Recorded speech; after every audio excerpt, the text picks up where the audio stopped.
Vamos fechar a semana com uma análise que vai além do mercado do milho. O que a Rural Business vai te mostrar nesta sexta-feira é uma radiografia do abastecimento mundial de alimentos. Números que revelam uma realidade que tentam a todo custo esconder de você. A total dependência que o mundo tem do Brasil, ou melhor, do seu negócio. É um estudo que vai te fazer compreender, pelo menos em parte, por que o mundo não deixa o agronegócio brasileiro em paz. Por que o Brasil incomoda tantos países que não perdem a oportunidade de espalhar informações forjadas, boa parte sobre o clima, para tentar a todo custo atrapalhar o crescimento do Brasil. E o mais importante, vai entender o mundo de cobras criadas que existem por aí, tentando abocanhar uma fatia deste pujante mercado e manter você, que opera no campo, na rédea curta, a fim de ampliar os lucros deles. Preparado?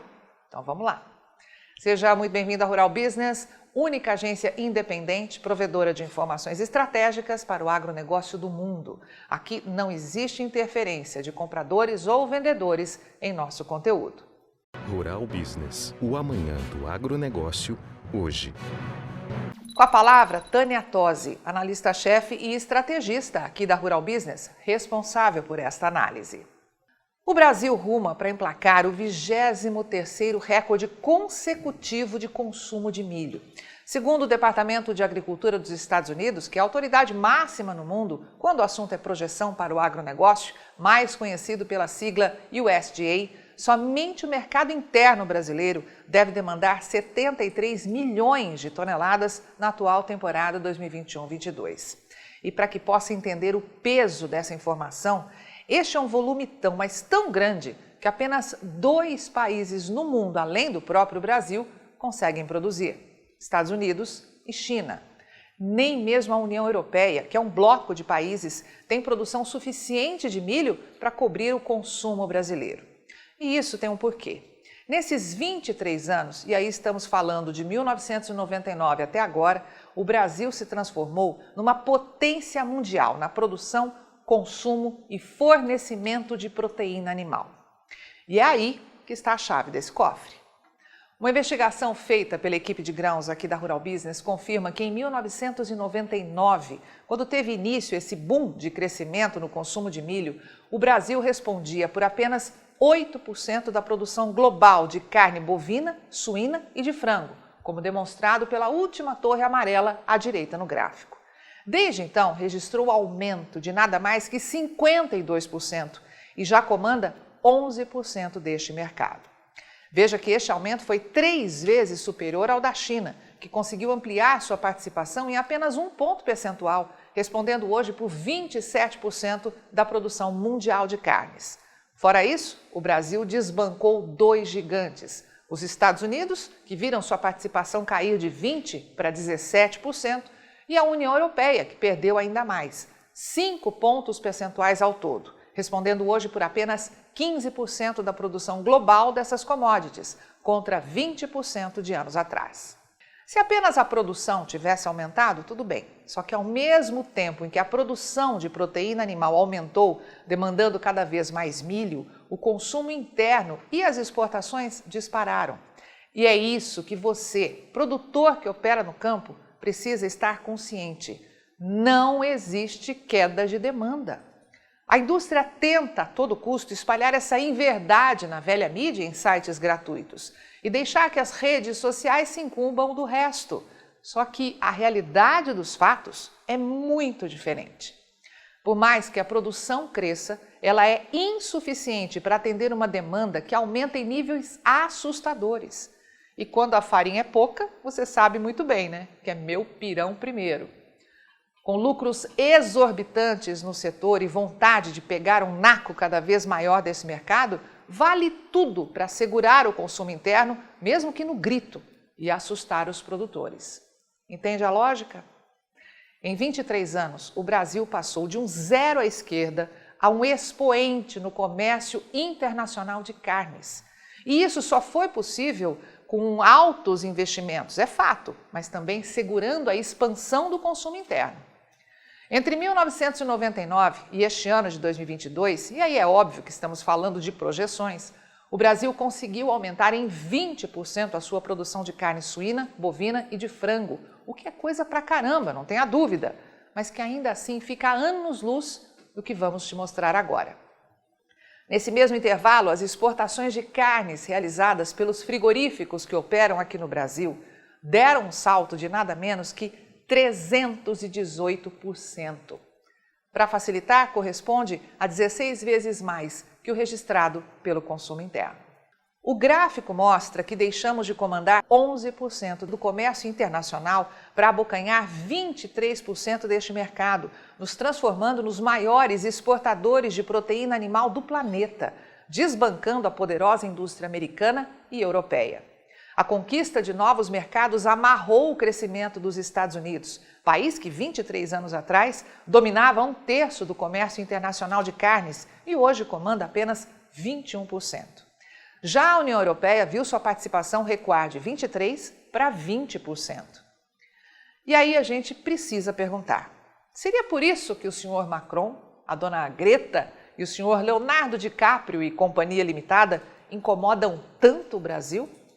Será que as mentiras inventadas saem de suas cabecinhas férteis ou teria alguém bancando esse circo?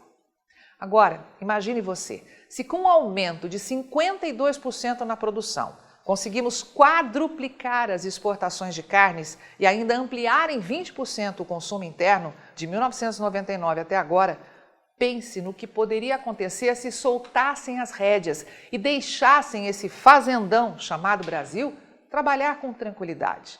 Já pensou?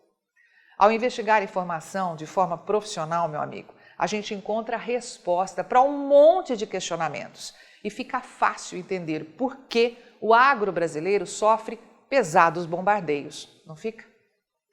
Pois bem, com uma produção de carnes cada vez maior, um mercado fabuloso se abriu para os produtores de milho que começaram a investir no cerrado e tirar dos campos 2 safras por ano, aproveitando o verão para produzir soja e o inverno para cultivar milho.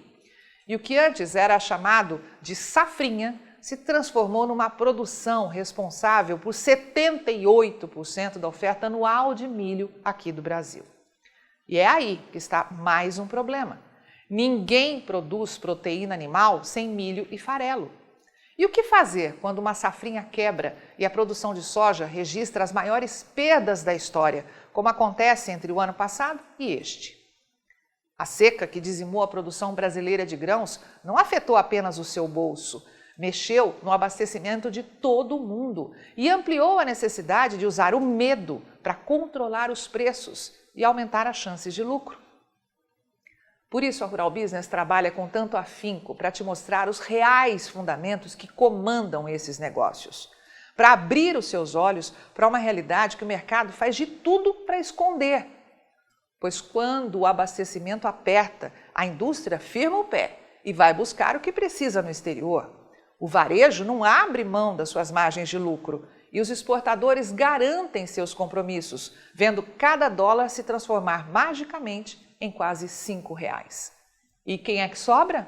Sim, o setor produtivo rural, sempre envolvido em conversinhas fiadas para entregar a sua produção pelo preço que o mundo quer, muitas vezes abaixo dos custos de produção. Por isso, a necessidade cada vez mais urgente de se trabalhar com profissionalismo. Não foi só o mercado de carnes que viveu uma profunda transformação nas últimas 2 décadas. O Brasil se transformou num dos maiores fornecedores de alimentos do planeta e, entre eles, o mais consumido de todos, o milho. Em 23 anos, o Brasil conseguiu aumentar em 258% a sua produção de milho, duplicando a sua participação no mercado. Perfeito, não é mesmo? Só que veja bem que espanto. Mesmo respondendo por apenas 10% da produção mundial de milho, 10%, hein? Já somos hoje responsáveis por 23% das exportações mundiais desse cereal, o que significa sair do zero para exportar 44 milhões e 500 mil toneladas de milho ao ano, que é a expectativa do USDA se tudo der certo este ano. E isso representa um aumentozinho básico de 556.150%. Tá bom para você?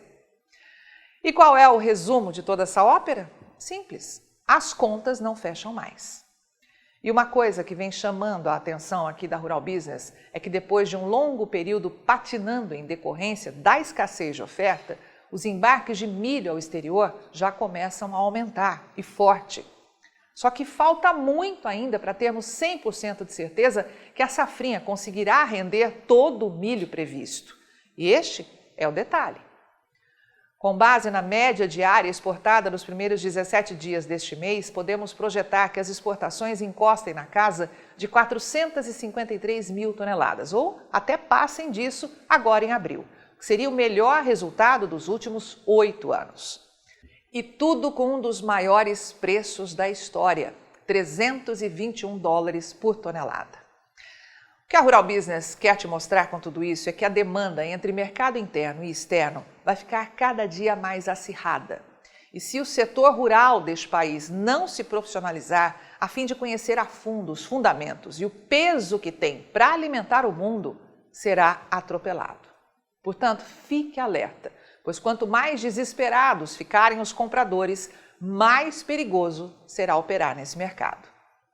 Avante, mercado do milho deste imenso Brasil, só com informação profissional é que vamos sobreviver.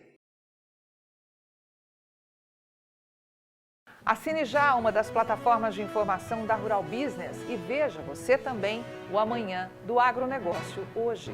Acesse ruralbusiness.com.br. Pacotes a partir de apenas R$ 9,90 por mês. Rural Business, o amanhã do agronegócio, hoje.